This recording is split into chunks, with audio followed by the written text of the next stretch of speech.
और भक्तिमती माताएं, बच्चों, सभी को मेरा यथायोग प्रणाम। जय गुरु। अभी मैं तुरंत जो बस थोड़ा सा एक जरूरी काम से था, हड़बड़ा करके आ रहा हूँ और आज सुना हूँ इसलिए तुरंत बैठ गया हूँ। हड़बड़ में मैं बोल दिया, शायद कुछ त्रुटि भी हुई शायद। श्री श्री ठाकुर जी के चरणों में मेरा कोटि कोटि प्रणाम। परम प्रेम मैं श्री श्री बड़ माँ के चरणों में मेरा कोटि कोटि प्रणाम। परम पूज्य आचार्य देव श्री श्री बड़दाग चरणों में कोटि कोटि प्रणाम। परम पूज्य आचार्य देव श्री श्री बड़दाग अशोक दाग चरणों में कोटि कोटि प्रणाम। उपस्थित ऋतिक वृंद, कर्मगण सभी को मेरा जय गुरु यथायोग प्रणाम। बहुत बहुत प्रेम। मुझे बहुत सौभाग्य महसूस होता है कुछ बोलने के लिए जब कहा जाता है तो। हालांकि शास्त्र में ऐसा कहा गया है, कहत सुनत प्रभु फल कर ये का। सत्संग में जो लोग बोलते हैं, जो वक्ता होते हैं, और सत्संग में जो श्रोता होते हैं, दोनों को समान रूप से फल मिलता है। इसलिए जो हम लोग श्रोता बन के सुनते हैं सत्संग में, उनका भी उतना ही पुण्य है जितना कहने वाले होते हैं। तो हम लोग बहुत भाग्यवान हैं जो सत्संग में प्रतिदिन उपस्थित होकर के ध्यान पूर्वक सुनते हैं। सबसे पहले तो मैं एक शब्द गागर में सागर बोल के मैं शुरू करना चाहता हूँ। गागर में सागर, ये हम लोग को ठाकुर जी दया करके जितना भी हम लोग धर्म कर्म के बारे में जानते हैं, जितना हम लोग के पास विद्वता है, जितना संत महात्मा के सुनते हैं माध्यम से, वो सारा के सारा चीज ठाकुर जी इंटायर ह्यूमनिटी के लिए एक गागर में जैसे पूरे समुद्र को ला के रख दिए। और वो गागर, मैं बोल रहा हूँ, मैं ये अपने समझ के हिसाब से बोलता हूँ, ऐसा जरूरी नहीं है कि सभी लोग इस बात को अच्छा समझें, पसंद करें, लेकिन मैं अपने अनुभव के हिसाब से बोलता हूँ, कोई किताब पढ़ के नहीं बोल रहा हूँ। गागर को मैं बोल रहा हूँ धर्म। ये जो धर्म शब्द है, ये इतना विशाल क्षेत्र है, इतना बड़ा क्षेत्र है, जिसके बारे में परिभाषा भिन्न भिन्न तरह से, कितना किताब इसके बारे में लिखा गया है, शास्त्र, पुराण, रामायण, गीता, बाइबल, कुरान, क्या क्या है। लेकिन हम लोग कितने सौभाग्यवान हैं इस कलयुग में कि ठाकुर जी हम लोग को एक धर्म शब्द का जो परिभाषा दिए, उसी में सारा कुछ समझने के लिए छोड़ दिए हैं। धर्म भी जो है, ये धर्म का परिभाषा जैसे हम लोग बहुत अपने अपने ढंग से जानते हैं, लेकिन ठाकुर जी तो सिर्फ बीइंग एंड बिकमिंग, बचना और बढ़ना बोले।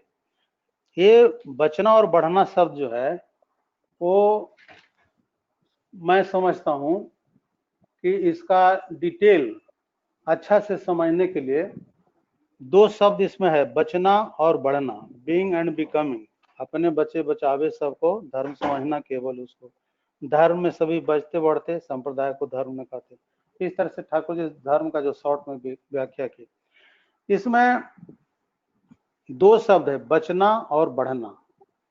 ये बचना और बढ़ना के बारे में थोड़ा सा अब हम चर्चा करेंगे, क्योंकि मनुष्य के जीवन में जो भी दुख तकलीफ आता है, जो भी अवसाद हो, निराशा हो, सुसाइड करने का विचार आ जाता है, या कठिन से कठिन समस्या में जो ग्रसित होता है, वो सब के पीछे तीन दरवाजा है। तीन दरवाजा से मनुष्य के जीवन में दुख इंटर करता है। वो पहला दरवाजा है स्वयं इंडिविजुअल, हर व्यक्ति दुख का कारण स्वयं है। वो किसी न किसी रूप से अपने वाक्य, विचार से, कर्म से, व्यवहार से कहीं ना कहीं कुछ न कुछ भूल त्रुटि करता है, इसीलिए जीवन में दुख होता है। और दूसरा दुख का कारण होता है, खुद व्यक्ति ठीक है लेकिन उसका परिवार, परिवेश, कुटुंब, फ्रेंड्स ये ठीक नहीं रहेंगे तो भी दुख आ सकता है। तो दूसरा दुख का दरवाजा है हमारा परिवेश, परिवार, समाज।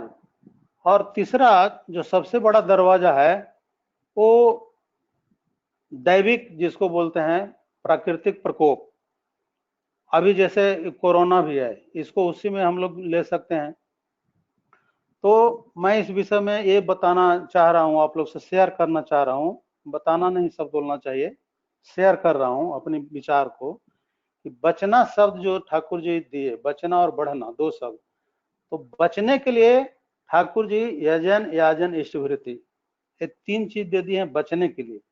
वो बचना को गहराई से समझने के लिए हम लोग को सोचना पड़ेगा। जैसे हम लोग कहीं बारिश में भीग रहे हैं और किसी के घर में घुस गए तो वो बचना नहीं हुआ, या किसी तरह से आपद विपद से बच, वो बचना नहीं है। रियल बचना क्या है कि मनुष्य का जीवन भगवान का सुप्रीम क्रिएचर है। तो इस जीवन को, मनुष्य जीवन में जो हम लोग को सौभाग्य मिला है अपना पूर्व जन्म के कर्म से या ईश्वर की कृपा से, तो इस जीवन में मनुष्य के लिए कहा गया है कि मनुष्य का जीवन का उद्देश्य भगवत प्राप्ति। भगवत प्राप्ति शब्द मतलब कोई भगवान को तो हम लोग प्राप्त नहीं करेंगे, लेकिन प्राप्ति शब्द आपति से आया है। भगवान की तरह हम लोग बनने की कोशिश कर सकते हैं। इसीलिए जो ठाकुर जी हम लोग को यजन दिए, बचना, बचना जो शब्द बोल रहा हूँ बचना, तो बचना क्या है कि इस मनुष्य जीवन में आकर हम लोग फिर से बार बार पुनर्जन्म में जाएं, या भूत प्रेत भी ठाकुर जी एक्सेप्ट करते थे, भूत प्रेत में चला गया, या कीट पतंग या जानवर पशु पक्षी, किसी में भी कोई नहीं जानता है कि कल क्या होगा। लेकिन ठाकुर जी का पूरा आइडियोलॉजी पढ़ने से ऐसा पता चलता है कि सदगुरु का सतनाम ग्रहण करने के बाद मनुष्य का पुनर्जन्म निम्न योनि में नहीं होता है। ये हुआ बचना। और बचने के लिए ठाकुर जी हम लोग को जो याजन याजन इष्टवृत्ति तीन चीज दिए, ये तीन जो दरवाजा दुख का है उसको बंद करने के लिए तीन कीवाड़ का माने रूप में काम करता है। जैसे पहला दुख का कारण हम लोग का है खुद मनुष्य, तो इसको दरवाजा बंद करने के लिए ठाकुर जी यजन दिए।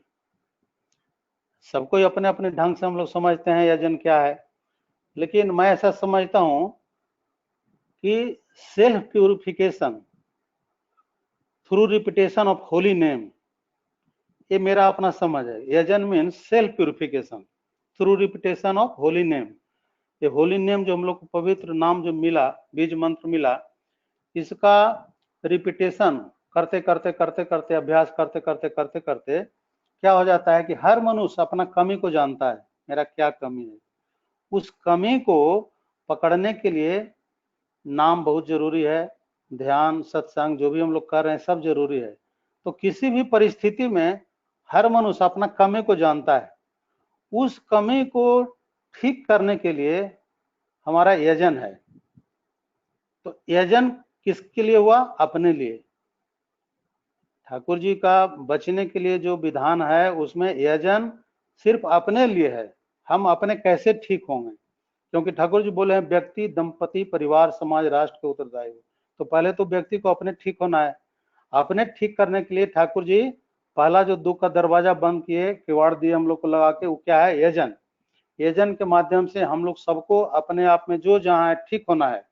एक अच्छा यदि सर्विस करते हैं तो एक अच्छा पदाधिकारी कर्मचारी जो है बनना होगा वहाँ। घर में यदि है तो एक अच्छा पिता, एक अच्छा पत्नी, एक अच्छा पुत्र बनना होगा। इसके लिए self purification repetition of holy name के द्वारा ही होता है। तो दुख से बचने के लिए सबसे पहले ठाकुर जी जो विधान दिए यजन। और यजन क्या है? दूसरा दरवाजा दुख का, परिवार समाज मित्र। ये परिवार समाज हमारा जो है वो यदि ठीक नहीं होगा तो भी दुख आएगा। इसीलिए याजन क्या है? दूसरे के लिए, माने आप अपने इष्ट प्रांता को दूसरों में प्रचारित करेंगे, अपनी खुशी को बांटेंगे, तो इसको याजन कहते हैं। तो याजन में क्या हुआ? यजन अपने लिए, याजन परिवार के लिए, समाज के लिए, पड़ोस के लिए, परिवेश के लिए। ऐसा करने से क्या होगा कि हमारा परिवार परिवेश भी जब ठीक होगा तो हम जरूर दुख से बचेंगे। और यदि हम ठीक है और बगल वाला ठीक नहीं है तो उसकी वजह से दुख का कारण हमारे ऊपर आ सकता है, दुख का कारण वो पड़ोस बन सकता है, परिवार ही हो सकता है। तो याजन जो है वो दूसरा दुख से बचने का उपाय है। ये बचना के अंदर बोल रहा हूँ, बचना बढ़ना। तो बचना के अंदर हो गया यजन याजन। और जो इष्टवृत्ति है, ये इष्टवृत्ति तो है कि अपने जो अर्ण हम जो करते हैं, जो कमाई करते हैं, उससे प्रभु के लिए प्रतिदिन खुशी खुशी जो अर्पण करते हैं, समर्पण करते हैं। और ये समर्पण जो होता है, यही आदमी को धीरे धीरे पथ दिखलाता है। इष्टवृत्ति ही जो है आदमी को बांध के रखता है ठाकुर से। हम लोग जितना भी यजन याजन कोई करता है और यदि इष्टवृत्ति नहीं करे तो टूट जाएगा, उसका लिंक छूट जाएगा। इसलिए जितना इंपॉर्टेंस यजन का है, जितना इंपॉर्टेंस याजन का है, उससे ज्यादा इंपॉर्टेंस इष्टवृत्ति का है। इसलिए यजन याजन इष्टवृत्ति कर ले काटे महाभीति, ठाकुर जी की वाणी है। कुछ लोग बोलते हैं कि ठाकुर जी से पूछते थे कि ठाकुर यजन तो होता है, याजन नहीं होता है, इस स्थिति में क्या करेंगे? ठाकुर जी रिप्लाई में बोले कि मान लो कोई खाना खाए आदमी और शौच नहीं जाए तो क्या होगा? वही स्थिति है। यदि आदमी यजन करता है और याजन नहीं करता है तो वही स्थिति होगा।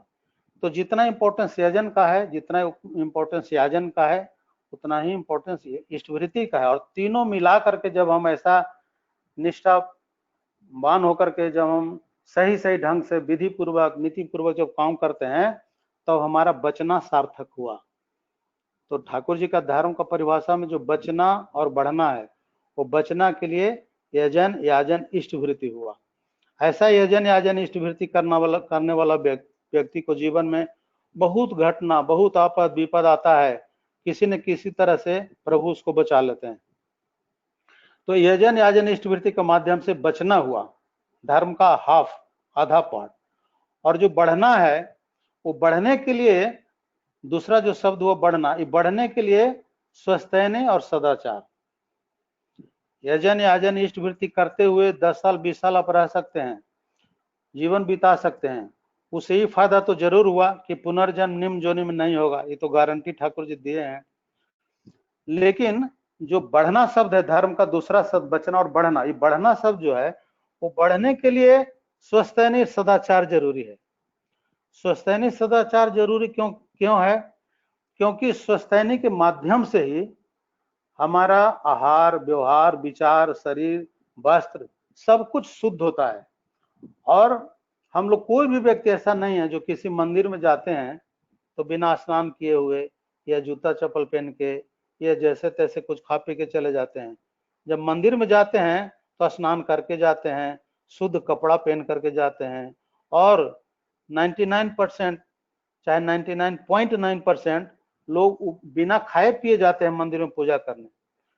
वही मंदिर की बात स्वस्थैनी के माध्यम से बताया जाता है कि हमारा शरीर ही श्री विग्रह है, भगवान का मंदिर हमारा शरीर ही है। इस शरीर को हम जितना निरोग रखेंगे, इस शरीर को हम जितना स्वस्थ रखेंगे, उतना हम प्रभु के समीप हैं। क्योंकि ये शरीर हमारा नहीं है। आज मेरा एज 66 ईयर होने जा रहा है, मैं यदि शरीर को आदेश करूं कि फिर से 25 साल के हो जाओ तो क्या ये शरीर होगा? नहीं होगा। इसका मतलब ये शरीर मेरा नहीं है, ये भी एक प्रभु हमको दिए हैं शरीर, एक धाती के रूप में। मेरा शरीर नहीं है। इवन नाम भी मेरा नहीं है, ये जस्ट एक इंगित करने के लिए मेरे माता पिता या गुरु नाम दे दिए। तो ये सब मनुष्य जीवन में बहुत समझने का जरूरत है। और इसको समझने के लिए हमारा स्वस्थैनी व्रत जो है वो ही बताता है। स्वस्थैनी व्रत के माध्यम से सबसे पहला ही जो बात है कि जी शरीर को श्री विग्रह रखना। हम तो एक शैलेंद्र नाथ भट्टाचार्य जी करके थे, जो बहुत विद्वान नाटककार गायककार कविता लिखते थे। शैलेंद्र भट्टाचार्य जी करके थे, आप लोग में से कुछ जानते होंगे। उनका साथ मेरा यात्रा हुआ है एक जगह। उन्होंने कहा कि देखो ठाकुर जी बोले हैं यदि किसी के यहाँ जाते हो और एकदम नया बेडशीट तुमको बिछा के देता है तो भी, ठाकुर जी का निर्देश है, ये निर्देश शैलेंद्र को दिए थे ठाकुर जी, वो ठाकुर जी हमको सुनाए थे, ये बात उनके मुंह से सुना।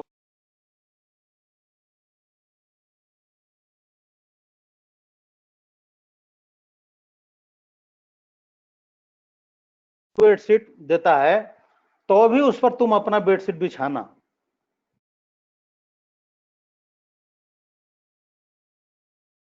माध्यम से भगवान का मंदिर, जैसा हम लोग श्री राधा कृष्ण का, भगवान राम का, शिव जी का जो मंदिर में श्रद्धा भक्ति से जाते हैं, वैसा श्रद्धा भक्ति हमारे अपना शरीर के लिए होना चाहिए, क्योंकि इस शरीर में अंदर हमारे ठाकुर हैं, ईश्वर हैं। ईश्वर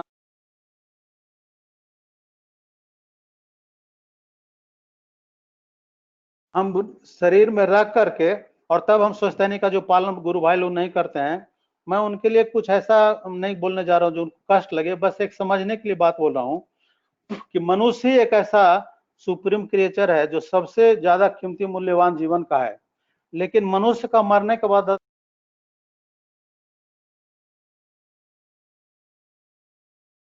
निकाल दें।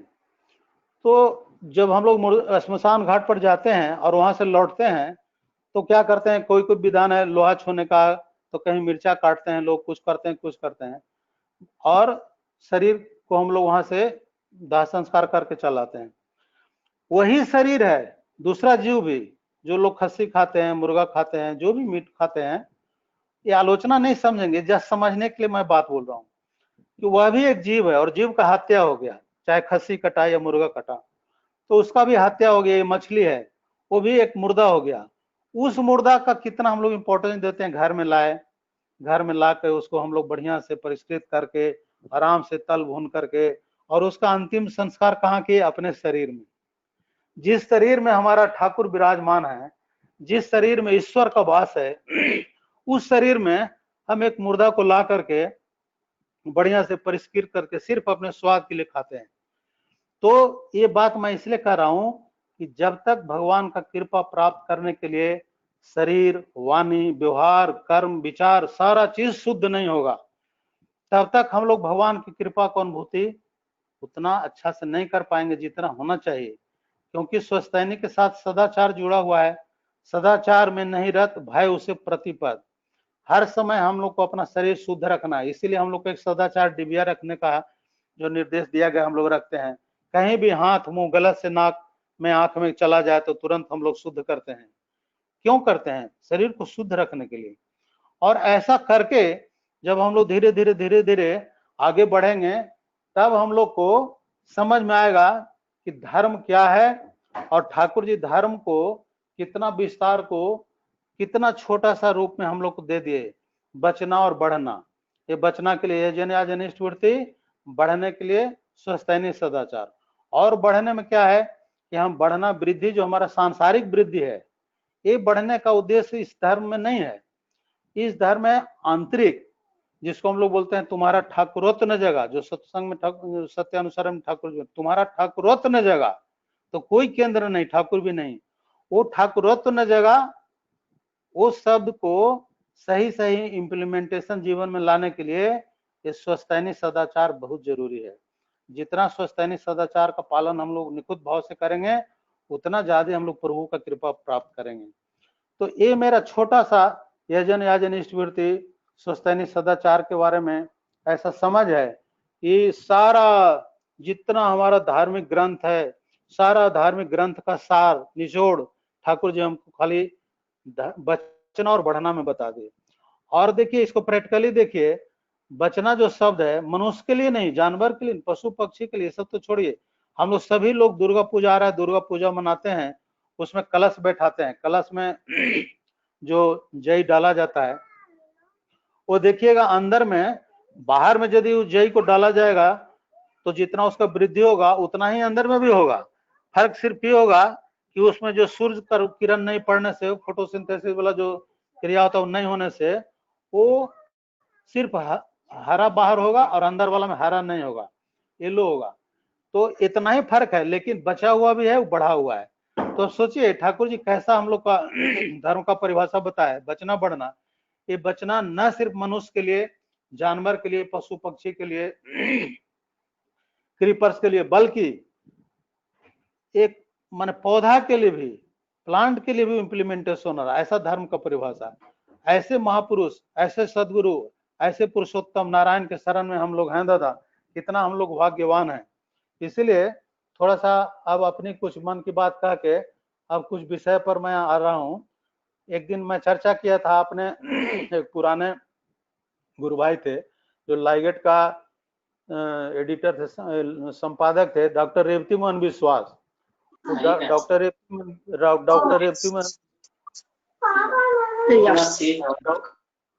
रेवती मोहन विश्वास, धर्म is upholder of existence as conceived by Shri Thakur विषय पर पीएचडी किए थे। और सत्संग में पुरंदाहा मोहल्ला में रहते थे। तो मैं एक बार पिछला बार बोला था कि मैं उनके घर पर गया था, तो कुछ उनसे मैं सुना था। उसमें एक और कहानी छोटा वो मैं सुना रहा हूँ। अब ठाकुर जी का कुछ दिव्य घटना के बारे में अब चर्चा करना चाह रहा हूँ।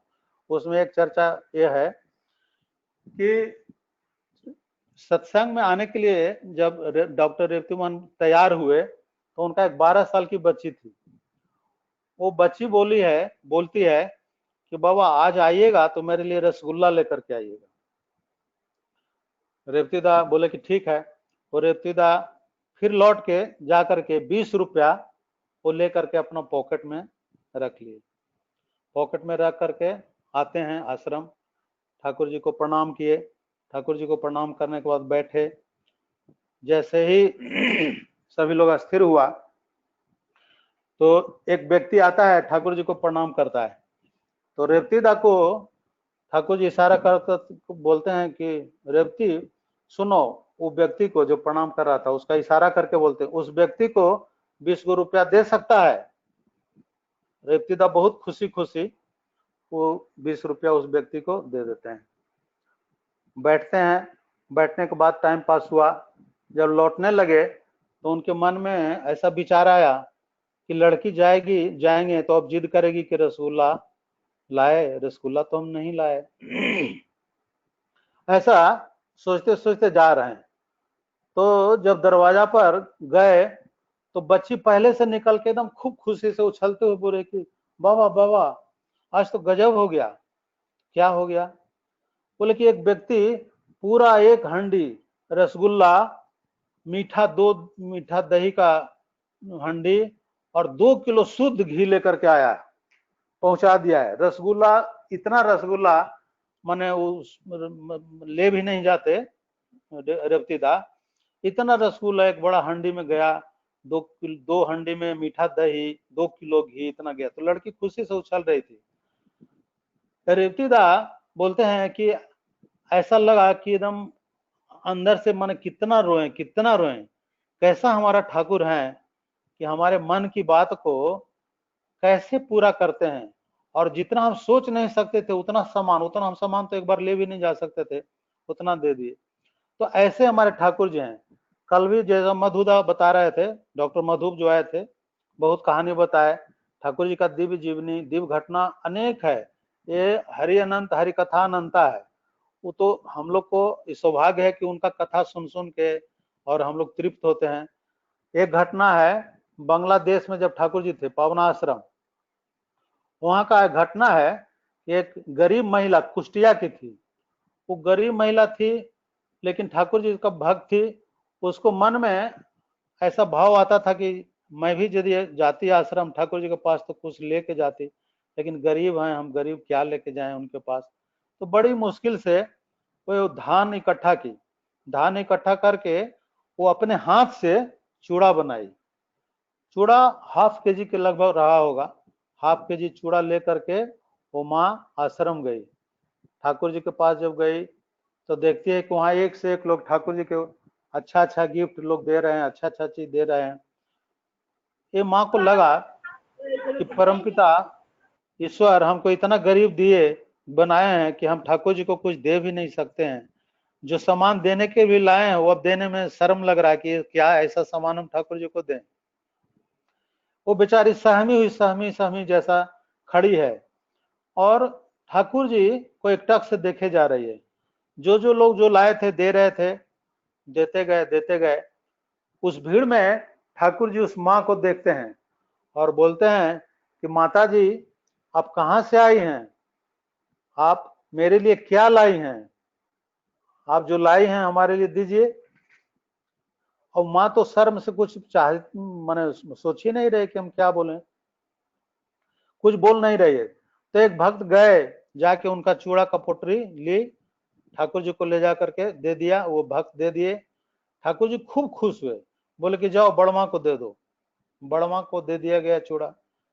ठाकुर जी 2 दिन के बाद, तीसरा दिन, ठाकुर जी बड़मा को बोलते हैं कि हमको चूड़ा खाने का मन है। और चूड़ा जो बड़मा रख दी थी कहीं से, उनको याद नहीं था। अब तो बड़मा परेशान हो गए कि ठाकुर जी चूड़ा मांग रहे हैं, चूड़ा देना है। अब वो चूड़ा कहाँ रखे थे उनको मिल नहीं रहा था। बाद में जब मिला तो संजोग से वो माँ भी वहां थी, वो माँ भी गई थी प्रणाम करने या किसी कारण से। वो माँ को बड़मा देख ली, बोलती है सुनो सुनो, तुम बहुत भाग्यवती हो, जानती हो तुम्हारा चूड़ा लाया हुआ हम कहीं रख दिए थे, भूल गए थे। वो चूड़ा मतलब हमको याद नहीं था, लेकिन जब ठाकुर जी बोले तो खोज रहे हैं तो वो चूड़ा मिला। और तुम्हारा चूड़ा को ठाकुर जी खाए, और जानती हो दोबारा लेकर के खाए। ये ठाकुर हैं, किसके मन में क्या भाव है। वो ठाकुर जी पहले भी एक दो घटना बताएं आप लोग को। ठाकुर जी के समय में जो बसामंदा थे, जो मेरा ऋतिक अभी नहीं है, और मेरे फादर इन लॉ जो ससुर जी अभी हैं, ये सब घटना कुछ ऐसा ऐसा घटना बताते थे जो मतलब अभी सुनने से आश्चर्य लगेगा, लेकिन एक सही है दादा, आश्चर्य किंतु सत्य घटना है।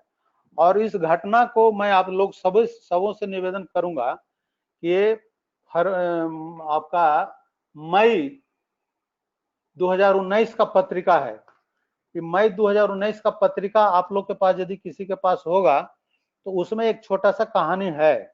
ये कहानी क्या है कि एक वोस माँ करके थी जो ठाकुर वहीं पवना की। तो बोस माँ, ठाकुर जी जब बच्चे थे, छोटा बिल्कुल शिशु थे, तो बोस माँ इनको गोद में लेकर के उनको खिलाती थी। कभी पीठ पर लेकर खिलाती थी, कभी गोद में लेकर के खिलाती थी, इस तरह से। तो ठाकुर जी को खिलाते खिलाते खिलाते खिलाते क्या हुआ कि ठाकुर जी को एक बार ऐसा गोद में ली। गोद में लेने के बाद कुछ बच्चा बच्चा होता है, वो कुछ थोड़ा सा माने बदमाशी जैसा कुछ की, तो बोस माँ ना उसको डांट दी। ठाकुर जी को बच्चा समझ के थोड़ा सा डांट दिए। डांट दिए तो बोस माँ बोलती है कि वो जो बच्चा का वजन था, वो बच्चा का वजन मन लग रहा है कि धीरे धीरे बढ़ रहा है, धीरे धीरे बढ़ रहा है। और बढ़ते बढ़ते वो वजन इतना बड़ा पत्थर के जैसा हो गया कि हम संभाल नहीं सकते हैं। इतना वजन बढ़ गया, इतना वजन बढ़ गया कि हम बच्चा को संभाल नहीं सकते हैं। तो फिर बच्चा को हम थोड़ा सा प्यार दिए, थोड़ा सा बच्चे को प्यार दिए, थोड़ा सा प्यार जब किए तो देखिए कि वजन धीरे धीरे धीरे धीरे कम रहा है। वो कमते कमते कमते कमते फिर शिशु हो गया। फिर वो बच्चा थोड़ा सा ज्यादा जैसे बड़ा हो गया तो उसको चलाने के लिए भी बोसमा चलाती थी, उंगली पकड़ के चलाती थी। चलाते चलाते चलाते चलाते क्या हुआ कि बड़मा एक बार फिर डांट दिए। जब डांट दी, हाथ पकड़ पकड़ के चला रही थी, उसमें बड़मा डांट दी। तो डांट दी तो बड़मा, वो बोसमा बोलती है ठाकुर जी का जो शिशु है जिसको हाथ पकड़ के चला रही है, वो ठाकुर जी धीरे धीरे बड़ा हो रहे हैं। अब बड़ा होते होते होते होते होते इतना बड़ा हुए, इतना बड़ा हो कि खजूर का पेड़ जैसा लंबा ठाकुर जी हो गए। बोसमा एकदम माने डर गई कि क्या हो गया, माने खजूर का पेड़ जैसा लंबा। तो बोसमा बिल्कुल डर गई। अब डर के मारे फिर अंदर मन ही मन प्रणाम करने लगी और फिर प्यार करने लगी। जब प्यार करने लगी तो ठाकुर जी फिर अपने स्वाभाविक रूप में आ गए, बच्चा हो गए। तो ये मैं सिर्फ इसलिए आप लोग को मैं निवेदन कर रहा हूं कि मई 2019 का है, जिसमें सतपति में लिखा हुआ है, इसको आप लोग पढ़ सकते हैं। आज शायद टाइम ज्यादा हो गया दादा, टाइम ज्यादा हुआ, मैं वक्ता को बंद करूं? नहीं, आप 10 और भी मिनट लोग हैं जी, आपके यदि बाद और बोलने बोले, अच्छा जी, तो बंद करूं क्या, मैं अपने वक्ता बंद करूं? इसके बाद एक और वक्ता है। जी हाँ, जी, 10 मिनट आप तो ले इसीलिए सकते मैं, हैं। अच्छा ओके ओके जी, तो मैं ठीक है, तो बस वही आश्चर्यजनक घटना बता रहा हूं किंतु सत्य, और जो एक किताब में नहीं है दादा, ये जो घटना में किताब में नहीं है, इसको भी सुनिए, बड़ी आश्चर्य किंतु सत्य घटना है। नन्नीदा ठाकुर जी का सुर में सेवा करते थे। तो नन्नीदा तो परम श्रेष्ठ भक्त में से थे, ठाकुर जी का सेवा करते थे। एक बार का घटना ऐसा है कि ठाकुर जी शौच गए,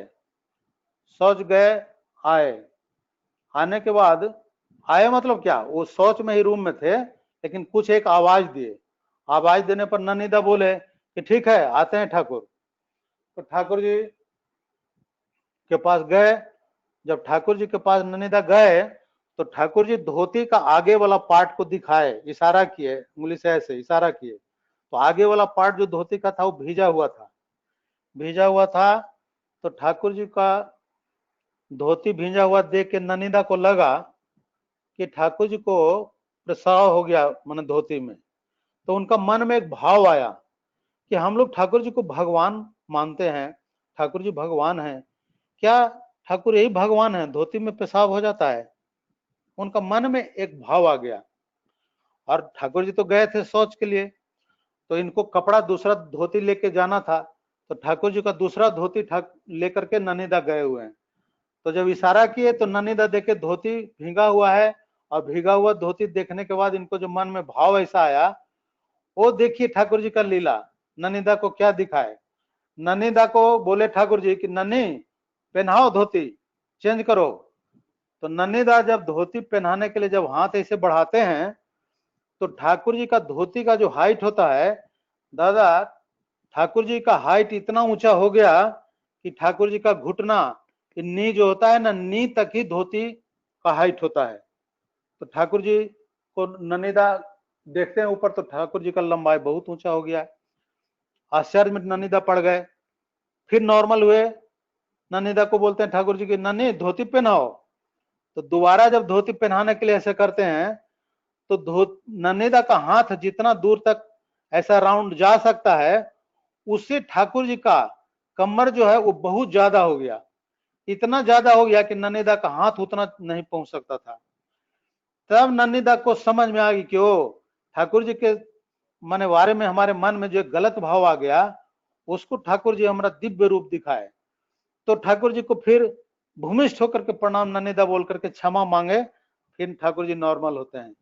तो इस तरह का घटना उस समय मना किया हुआ था, ज्यादा बोलने का नहीं था। बस एक दो ही आदमी जानते थे, एक लालदा थे जो अभी राजूदा का पिताजी, उनके पिताजी हरिनंदन प्रसाद वो जानते थे। मेरा एक फादर इन लॉ है, अभी वो जीवित हैं, वही कहानी बताए थे हैं। तो ठाकुर जी जो भगवान श्री कृष्ण अर्जुन को दिव्य रूप दिखाए थे, वह भी रूप ठाकुर जी दादा अपने भक्त लोग को दिखाए हैं। ऐसा घटना भी है, बहुत है घटना ऐसा। इसीलिए हम लोग बहुत भाग्यवान हैं। और इस सत्संग में हम ब्रजेश दा और जो आज भी देखे हैं ब्रजेश दा बैठे हुए थे, इस तरह के लोग आते हैं, बड़ी देख के खुशी होती है। और मुझे बोलने का उतना शौक दादा नहीं है, सुनने का शौक जरूर है। इसलिए जरूरी नहीं है कि मुझे बोलने के लिए दीजिए, लेकिन सुनने के लिए जरूर मैं अटेंड करूंगा। आप सबों का जीवन मंगलमय हो, उज्जवल भविष्य के लिए ठाकुर जी के चरणों में निष्ठा भक्ति आप लोग का प्रेम बना रहे, और मेरे ऊपर भी आप लोग का इसी तरह श्रद्धा रहे। मैं आप लोग का कृतज्ञ हूँ। सबों का जीवन मंगलमय वैसा प्रार्थना करके अपनी वक्तव्य पर विराम दे रहा हूँ। जय गुरु।